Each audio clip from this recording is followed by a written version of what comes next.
तीन page replacement algorithms हम discuss कर चुके हैं। First is FIFO, then LRU and last one is optimal.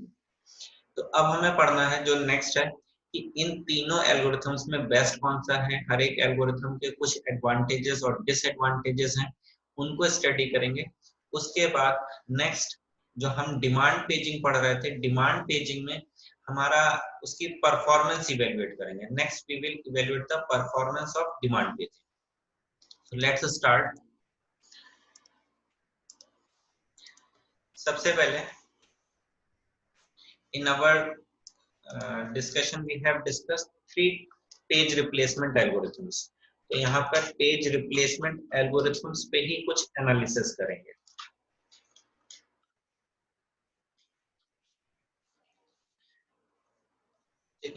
Page replacement algorithms में we have seen three.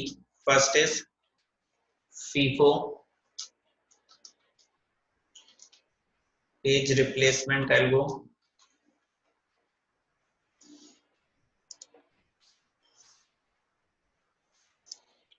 Next we have seen LRU,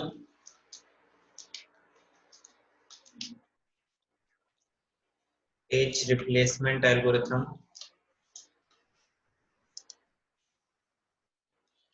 and the third one is optimal page replacement algorithm.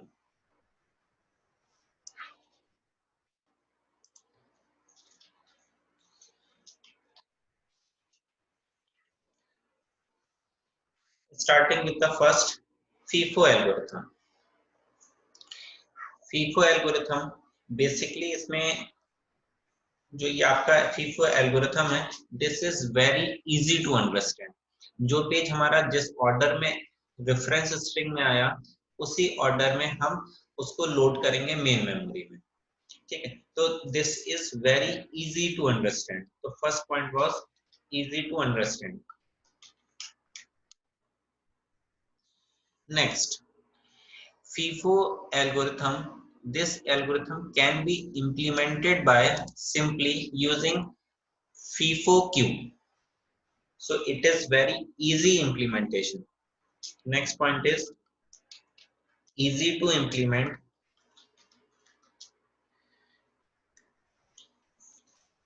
Easy to implement if we are using FIFO queue. Q data structure आपने data structure subject में पढ़ा होगा। यहाँ पर उस structure का use करते हुए हम उसको इजीली इंप्लीमेंट कर सकते हैं FIFO page replacement algorithm. Next जो आपका FIFO पेज रिप्लेसमेंट एल्गोरिथम है, इसमें एक ड्रॉबैक हमने पढ़ा था, that is known as greedy anomaly. So there is a disadvantages. It suffers from greedy anomaly.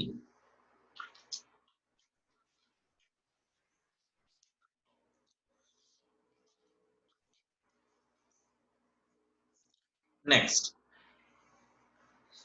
FIFO algorithm आपका जो है, इसमें सबसे ज्यादा पेज फॉल्ट होता है। ठीक है, तो the performance is not good. इसमें हमारा जो परफॉर्मेंस है, इसका परफॉर्मेंस अच्छा नहीं है। Performance is not good.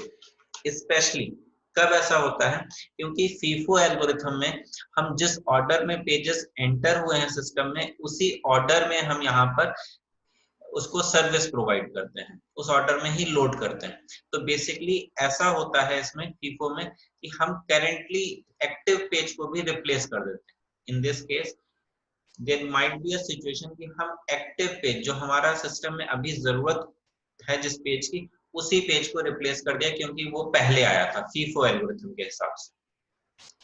तो performance is not good because it may replace the active page.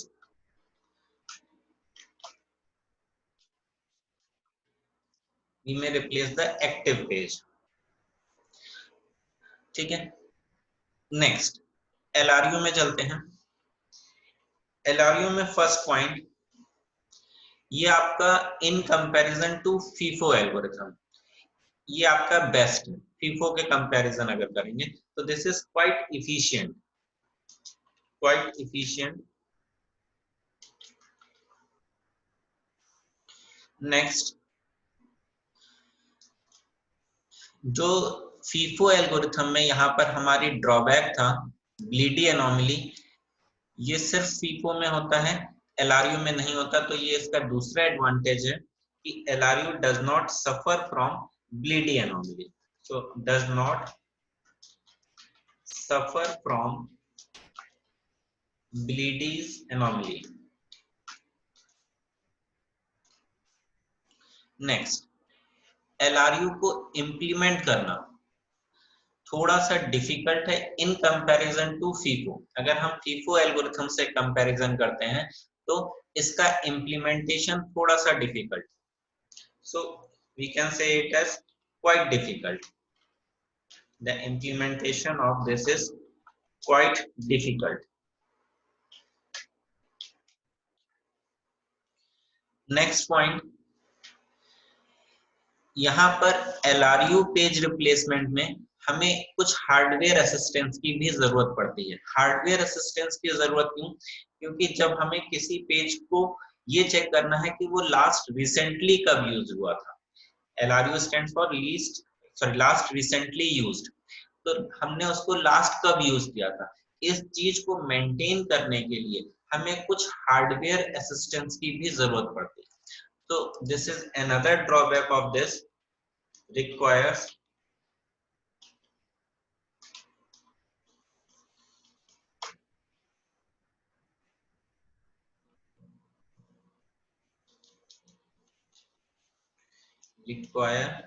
hardware assistance.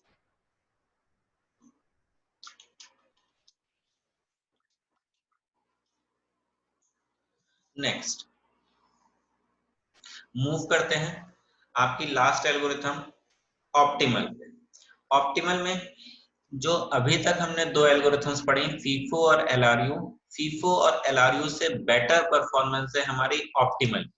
तो this is having lowest page fault, ये इसका पहला एडवांटेज। नेक्स्ट एडवांटेज, जैसे आपका फीफो एल्गोरिथम सफर कर रहा था ब्लीडी एनोमली से, same thing goes with this, optimal भी आपका ब्लीडी एनोमली से सफर नहीं करता।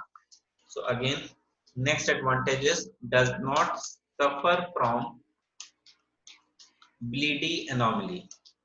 ब्लीडी एनोमली क्या है आपका कि जब हम नंबर ऑफ फ्रेम्स को इंक्रीज करते हैं तो हमारा पेज फॉल्ट रेट लेस हो जाता है, इंक्रीज नहीं होता। जबकि फीफो में क्या होता है, अगर ब्लीडी एनोमली की बात करें तो अगर हमने नंबर ऑफ फ्रेम्स मेमोरी में इंक्रीज किए तो हमारा पेज फॉल्ट रेट भी इंक्रीज हो जाता है।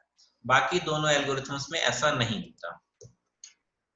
नेक्स्ट ऑप्टिमल एल्गोरिथम, अगर हम इम्प्लीमेंटेशन की बात करें in comparison to FIFO and LRU, it is very difficult to implement. क्यों डिफिकल्ट है? क्योंकि हमें यहाँ पर ये पता होना चाहिए कि फ्यूचर में किस पेज की रिक्वायरमेंट होगी, तो that's why it is very difficult to implement.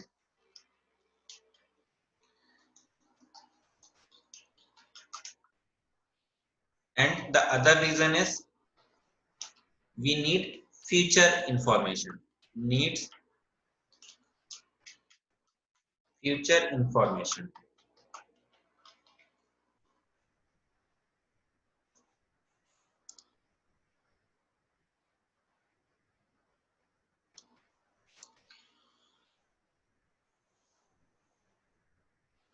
ठीक है,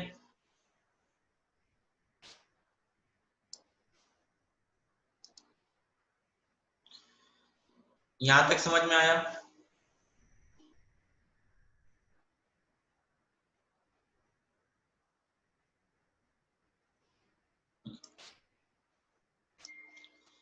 एक बार शॉर्ट में थोड़ा सा फिर से बता रहा हूं। इन शॉर्ट तीन पेज रिप्लेसमेंट एल्गोरिथम्स हमने पढ़ी। पहला पढ़ा FIFO, then LRU least recently used, और लास्ट ऑप्टिमल। फीफो हमारा इम्प्लीमेंटेशन के लिए इजी है अगर हम फीफो क्यू का यूज करते हैं। नेक्स्ट, ये इजी है अंडरस्टैंड करने के लिए क्योंकि इसी जिस ऑर्डर में हमारे पेजेस आए उसी ऑर्डर में हमको यहाँ पर उसको लोड करना है। नेक्स्ट, ये सफर करता है ब्लीडी अनोमली से। इसकी परफॉर्मेंस गुड नहीं है क्योंकि ये एक्टिव पेज को भी रिप्लेस कर देता है। सपोज हमारे पास तीन प्रोसेसेस लोड हो रहे थे टाइम शेयरिंग इन्वायरमेंट में, और किसी प्रोसेस को जरूरत थी ए वाले पेज को एग्जीक्यूट करने की, पेज नंबर ए को। अब इट माइट बी पॉसिबल कि ए पहले आया था तो इसलिए हमने उसको रिप्लेस कर दिया। तो जब दोबारा हमें उस प्रोसेस को यूज करेगा तब पेज फॉल्ट होगा क्योंकि अब वो मेन मेमोरी में प्रेजेंट नहीं है, तो फिर से सेकेंडरी मेमोरी से उसको हम प्राइमरी मेमोरी में लेके आएंगे। नेक्स्ट, एलआरयू के केस में ये आपका फीफो के कंपैरिजन में इफिशिएंट है। इसमें ब्लीडी एनोमली नहीं होती। मतलब अगर हम यहाँ पर एलआरयू के केस में नंबर ऑफ फ्रेम्स इंक्रीज करेंगे तो हमारा पेज फॉल्ट डिक्रीज होगा। ठीक है, नंबर ऑफ फ्रेम्स को इंक्रीज करने का मतलब जो हम मेन मेमोरी की बात कर रहे हैं, अगर मेन मेमोरी हमारे स्टार्टिंग तीन पेजेस तीन फ्रेम्स थे, अब हमने उसको बढ़ा दिया 4 फ्रेम्स की हमने मेन मेमोरी ली, तो हमने मेमोरी का साइज बढ़ा दिया तो degree of multi programming increase किया, और साथ में हमने आपका जो पेज फॉल्ट रेट था उसको डिक्रीज किया। तो इस वजह से यहाँ पर ब्लीडी एनोमली नहीं अकर करता। दूसरा, in comparison to FIFO it is quite difficult to implement,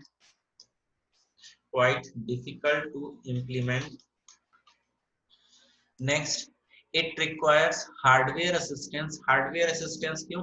क्योंकि लास्ट में हमने कौन सा पेज यूज किया था इस चीज को मेंटेन करने के लिए।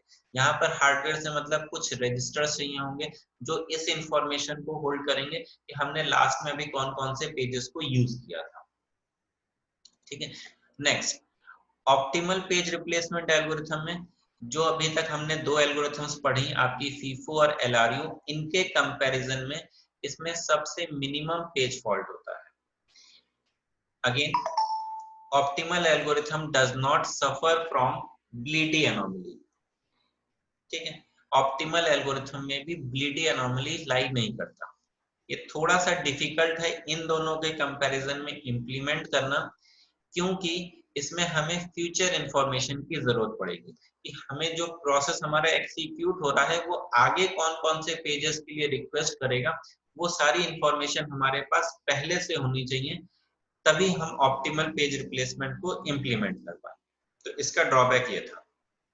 अच्छा, अब नेक्स्ट एक एग्जांपल से मैं आपको इसका कंपैरिजन बता रहा हूँ। क्वेश्चन नहीं सॉल्व करेंगे, ये क्वेश्चन हम लोग ऑलरेडी तीनों एल्गोरिथम से सॉल्व कर चुके हैं। We have used a reference string। एक हमने रेफरेंस स्ट्रिंग लिया था जो आपका था रेफरेंस स्ट्रिंग 7 0 1 2 0 3 0 4 2 3 0 3 2 1 2 0 1 7 0 1। ये रेफरेंस स्ट्रिंग हमने लिया था यूजिंग 3 फ्रेम्स। यूजिंग 3 फ्रेम्स हमने इसको सॉल्व किया तीनों एल्गोरिथम से। अब जो फीफो एल्गोरिथम का रिजल्ट आया उसके हिसाब से इसमें हुए थे 15 पेज फॉल्ट।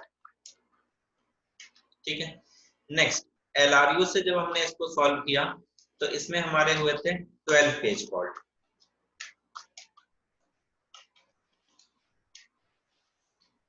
नेक्स्ट, जब ऑप्टिमल से किया तो ऑप्टिमल के केस में इसमें हुए 9 page fault. So it is clearly illustrated कि FIFO की परफॉर्मेंस पुअर है, LRU की performance in comparison to FIFO थोड़ी सी बेटर है, और ऑप्टिमल इन तीनों एल्गोरिथम्स में बेस्ट, क्योंकि इसमें मिनिमम पेज फॉल्ट है among these 3 एल्गोरिथम्स।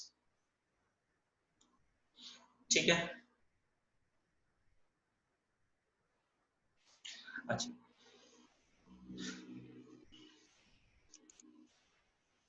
यहाँ तक क्लियर है? ये क्वेश्चन मैंने सॉल्व नहीं किया है अभी, ये क्वेश्चन ऑलरेडी हम प्रीवियस लेक्चर्स में सॉल्व कर चुके हैं, आपकी कॉपीज में सॉल्यूशन होगा। मैंने बस उसी को यहाँ पे समराइज फॉर्म में लिखा है कि फीफो में कितने हमारे पेज फॉल्ट आ रहे थे और एलआरयू में कितने आ रहे थे और ऑप्टिमल में कितने आ रहे थे। ठीक है, किसी को कोई क्वेश्चन अभी? Any question?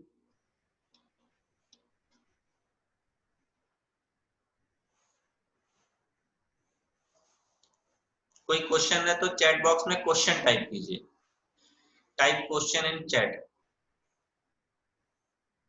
क्वेश्चन नहीं लिखना है, सिर्फ लिखना है QUESTION क्वेश्चन, नो क्वेश्चन। हाँ, ऑप्टिमल हमेशा बेस्ट होता है।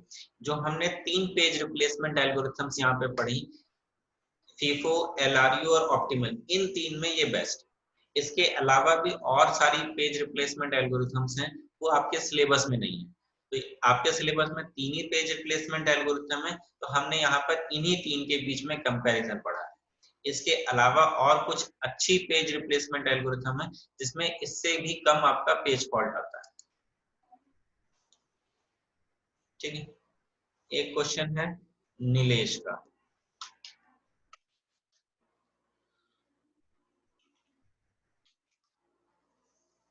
एक सेकंड। हाँ नीलेश बोलिए। सर ये कह रहे थे कि जो आप एलआरयू में डिसएडवांटेज लिखवाए हैं, हाँ, रिक्वायर्स हार्डवेयर असिस्टेंस, उसका क्या मतलब हुआ? रिक्वायर्स हार्डवेयर असिस्टेंस का मतलब ये है कि हमें यहाँ पर जो एल्गोरिथम का फुल फॉर्म है लीस्ट रिसेंटली यूज्ड, जो सबसे पहले यूज हुआ था। तो जब भी हमने पेज फॉल्ट को सर्विस प्रोवाइड करना शुरू किया, तो कौन कहाँ कहाँ पर पेज फॉल्ट हुआ, हमें पूरा रिकॉर्ड मेंटेन करना पड़ेगा, जिससे हमें ये पता चलेगा कि लास्ट में कौन सा पेज लोडेड हुआ था। अगर हमारे पास सपोज मेन मेमोरी है 4 फ्रेम्स की, तो मेमोरी में तो सिर्फ कोई 4 ही फ्रेम्स होंगे अवेलेबल, कोई 4 ही पेज अवेलेबल होंगे। अब जब पेज फॉल्ट होना शुरू हुआ था तो हमने एक एक करके सारे पेजेस को उसमें लोड किया। कहीं कहीं पर हमारा पेज फॉल्ट नहीं होता, जब मिस सॉरी हिट होता है तब उस केस में डायरेक्टली हमारा पेज मेन मेमोरी से रीड हो जाता है। अगर प्रेजेंट नहीं था तब पेज फॉल्ट हुआ। तो यहाँ पर हमें ये पूरी इंफॉर्मेशन मेंटेन करनी पड़ेगी कि कब पेज फॉल्ट हुआ था और कब हमारा हिट हुआ था, मतलब पेज मेन मेमोरी में प्रेजेंट था। उसी के बेस पे हम ये डिसाइड कर पाएंगे कि कौन सा पेज हमें रिप्लेस करना है। तो इसके वजह से रीजन क्या है, अब ये इंफॉर्मेशन मेंटेन कहाँ करेंगे? ये इंफॉर्मेशन हम प्राइमरी मेमोरी में नहीं मेंटेन करेंगे, रैम में नहीं मेंटेन करेंगे। इसको मेंटेन करने के लिए हम लोग कुछ रजिस्टर्स का यूज करेंगे। ठीक है, अब यहाँ पे जो रजिस्टर्स का यूज करेंगे तो उन्हीं रजिस्टर्स की वजह से यहाँ पर मैंने लिखा रिक्वायर हार्डवेयर असिस्टेंस, कुछ हार्डवेयर असिस्टेंस की जरूरत पड़ेगी। सिर्फ रजिस्टर से काम नहीं होगा। अब रजिस्टर्स में कैसे कौन कौन सी वैल्यूज डालेंगे या किस वैल्यू को कब हम रीड करेंगे, किस केस में रजिस्टर्स की वैल्यूज को यूज करना है, तो ये सारे पैरामीटर्स हैं जिनके बेस पे हम हार्डवेयर का यूज कर रहे हैं, इसलिए आपको ये डिसएडवांटेज दिखा है। और कोई क्वेश्चन?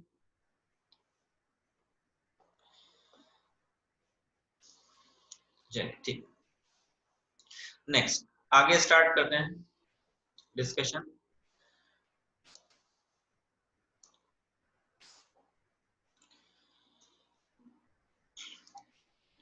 नेक्स्ट है हमारा topic that is performance of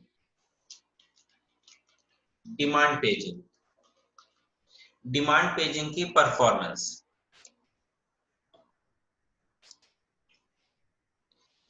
basically जब भी आपसे परफॉर्मेंस की बात पूछी जाती है तो परफॉर्मेंस में we have to calculate one thing. In performance we have to find the effective access time।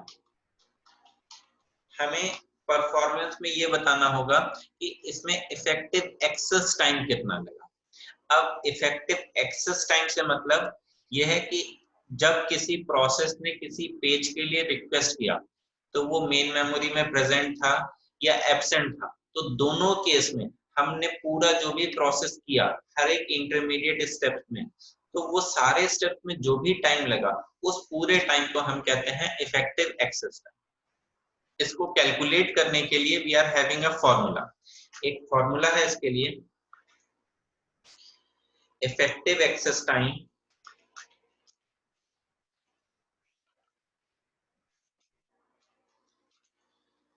Is equal to bracket में 1 minus small p, 1 minus small p bracket के बाहर ma प्लस स्मॉल p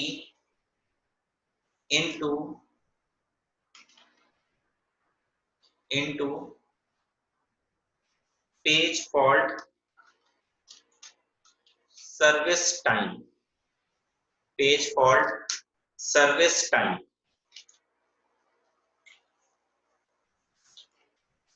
ठीक है, तो ये आपका formula हुआ effective access time का। Effective access time is equal to 1 minus p ma plus p into page fault service time. अब यहां पर इन टर्म्स का मतलब क्या है? फर्स्ट वेयर, पहले देखते हैं ये टर्म आया है small p। What is small p? Small p is basically the probability of page fault, probability of page fault. ठीक है, कि पेज फॉल्ट की प्रोबेबिलिटी क्या है। ये आपने अपना बेसिक मैथ में पढ़ा होगा, प्रोबेबिलिटी किसी भी एलिमेंट की अकर होने की सिर्फ 0 से 1 के बीच होती है।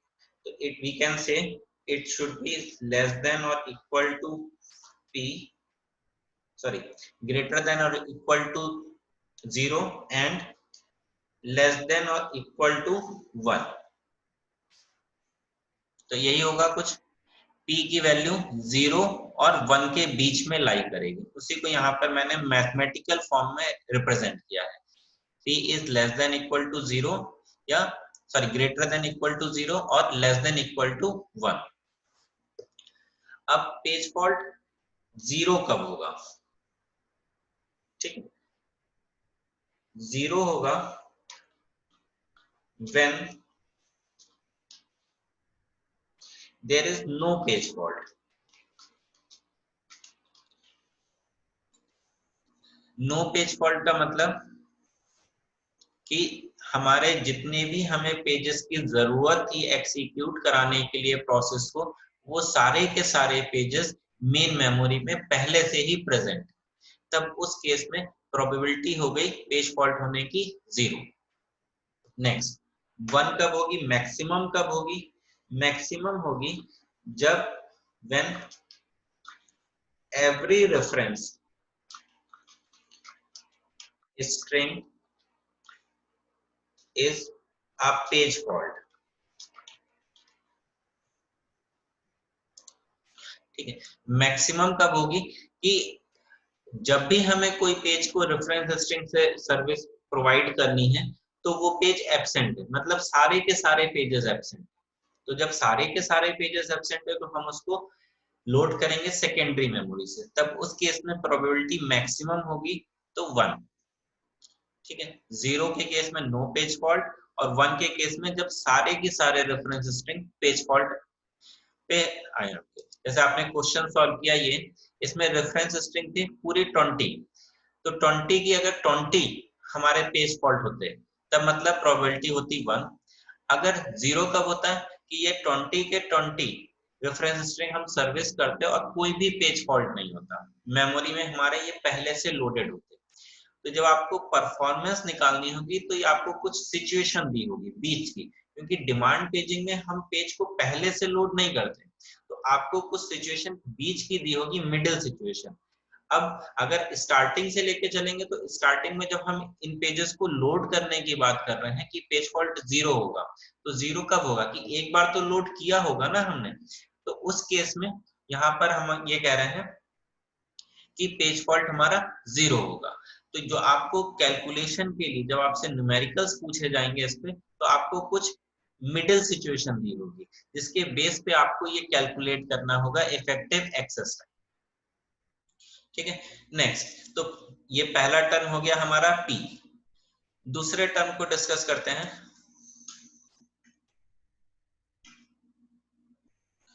फर्स्ट टर्म था P। नेक्स्ट सेकेंड टर्म है हमारा यहाँ पर MA। MA क्या है? MA stands for memory access time, effective memory access time, effective memory access time. ठीक है, ये जनरली आपका डिपेंड करेगा कि जो आप सेकेंडरी मेमोरी यूज कर रहे हैं उस सेकेंडरी मेमोरी की परफॉर्मेंस कैसी है। मतलब अगर हम हार्ड डिस्क यूज कर रहे हैं, नॉर्मल हार्ड डिस्क, तब उस केस में परफॉर्मेंस कुछ और होगी। अगर हम आज के टाइम की बात करें, हम आपकी SD डिस्क यूज कर रहे हैं, SSD, तब उस केस में परफॉर्मेंस और अच्छी होगी। तो मेमोरी इफेक्टिव एक्सेस टाइम कम होगा। इफेक्टिव एक्सेस टाइम का मतलब कि सेकेंडरी मेमोरी में उस एड्रेस पे पहुंचने में कितना टाइम लगा। क्योंकि जो हमारी सेकेंडरी मेमोरी होती है उसमें एक डिस्क आर्म होता है। डिस्क आर्म का पर्पस है कि प्रेजेंटली वो मेमोरी को किस लोकेशन पे रीड कर रहा है। जब कोई पेज फॉल्ट हुआ तब हम गए फाइल मैपिंग टेबल में, फाइल मैपिंग टेबल से हमें सेकेंडरी मेमोरी में वो पेज कहां पर प्रेजेंट है ये लोकेशन मिल गई। अब जो डिस्क आर्म था जो रीड कर रहा था सेकेंडरी मेमोरी को, उसको हमें दूसरे लोकेशन पे ले जाना पड़ेगा जहां पर हमारा एक्चुअल में पेज प्रेजेंट है। तब उस केस में जो टाइम लगेगा डिस्क आर्म को मूव करने को, उसको हम कह रहे हैं मेमोरी एक्सेस टाइम। ये आपका डिटेल में है 5th यूनिट में, तो इसको वहां पे डिटेल में देखेंगे कि कैसे हम ये चीज कैलकुलेट करते हैं, डिस्क आर्म क्या है और उसका स्ट्रक्चर, ये सारी चीज। ठीक है, जनरली ये आपका generally it lies between 10 to 200 nanoseconds। Generally इसकी रेंज 10 से 200 नैनोसेकंड्स होती है। ठीक है, नेक्स्ट आगे आते हैं। फिर यहाँ पर स्मॉल p बता दिया कि हमारी प्रोबेबिलिटी है। नेक्स्ट है पेज फॉल्ट सर्विस टाइम। अब ये पेज फॉल्ट सर्विस टाइम तीसरा पैरामीटर है हमारा फॉर्मूले में, page fault service time. Page fault service time basically है क्या? ये आपका 3 चीजों से मिलके बना है। ठीक है, क्या क्या है? It consist of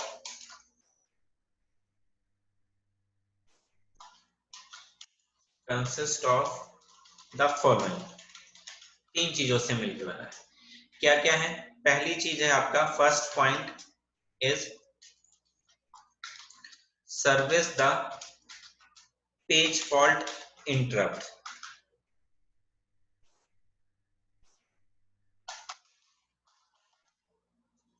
service the page fault interrupt. ठीक है, जब पेज फॉल्ट हुआ से मतलब कि मेन मेमोरी में हमारा पेज प्रेजेंट नहीं था, तो क्या हुआ, वहां पर से एक इंटरप्ट जनरेट हुआ। अब उस इंटरप्ट को जो सर्विस देने में टाइम लगा, मतलब अब हम क्या करेंगे, हमारा पेज प्रेजेंट नहीं था तो उसकी इंटरमीडिएट स्टेट को हम सेव करेंगे अपने पीसीबी में, और दूसरा जो प्रोसेस रेडी क्यू में है उसका एग्जीक्यूशन स्टार्ट करेंगे। तो यहाँ पर इस पूरे प्रोसेस में जो टाइम लगेगा उसको कहते हैं service the page fault interrupt. ठीक है, this is basically an overhead. तो इसको यहाँ पे शॉर्ट में हम लिख रहे हैं पेज फॉल्ट ओवरहेड। ठीक है, इस पूरे को service the page fault interrupt को यहाँ पे शॉर्ट में लिखा पेज फॉल्ट ओवरहेड। अब जब पेज फॉल्ट हुआ तो जो इंटरमीडिएट स्टेट थी उसको सेव करना और दूसरे प्रोसेस को स्टार्ट करना। इस बीच में हमारा प्रोसेस सीपीयू आइडल है, तो यहाँ पर this is an overhead to the system, जिसको हम यहाँ पर रेफर कर रहे हैं पेज फॉल्ट ओवरहेड से। नेक्स्ट, दूसरा पैरामीटर है इसमें read in the page. Read in मतलब अब हमें सेकेंडरी मेमोरी से पेज को प्राइमरी मेमोरी में लेके आना है, लोड करना है। तो उसके लिए हमें कुछ टाइम लगेगा लोडिंग के टाइम पे। तो यहाँ पर ये टाइम, इसमें दो चीजें हैं। अब यहाँ पर अगर हमारा जो प्रीवियसली लोडेड पेज था, हम किसी को रिप्लेस कर रहे होंगे, अगर वो पेज हमारा मॉडिफाई हुआ था, पेज मॉडिफाई हुआ था, तो उस पेज को हमें क्या करना होगा, सेकेंडरी मेमोरी में वापस से राइट करना होगा। अगर पेज मॉडिफाइड नहीं हुआ था, तब हम सिंपली उस पेज पर दूसरा पेज ओवरराइट कर सकते हैं। तो अगर मॉडिफाई हुआ था तो उस पेज को बाहर वापस से सेकेंडरी मेमोरी में राइट करना होगा।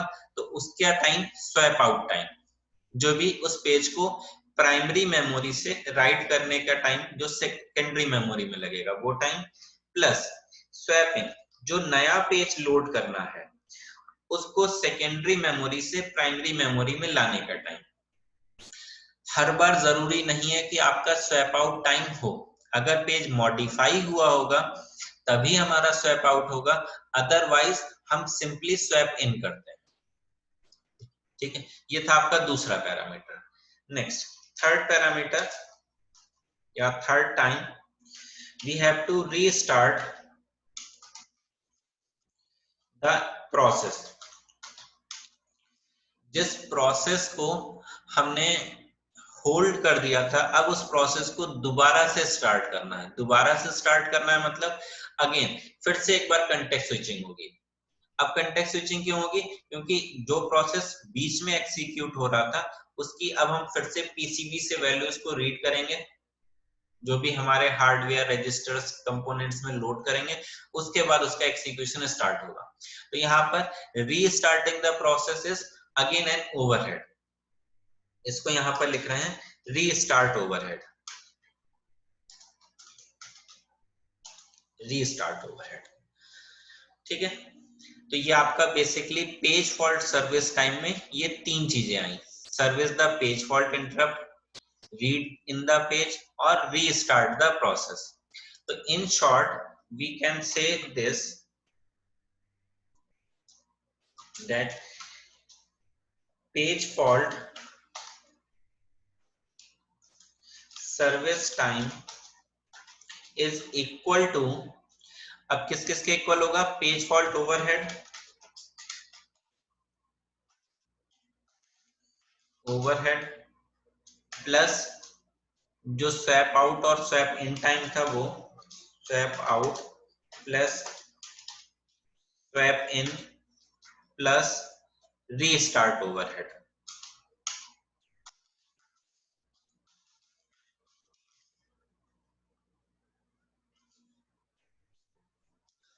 तो ये आया page fault service time is equal to page fault overhead जो पहला था, दूसरा swap out, then swap in and restart overhead. इन सारे टाइम को मिला के हम ये कह रहे हैं कि ये हमारा total page fault service time. Formula में आपके इतने ही टर्म्स यूज हुए थे, सारे टर्म्स का मतलब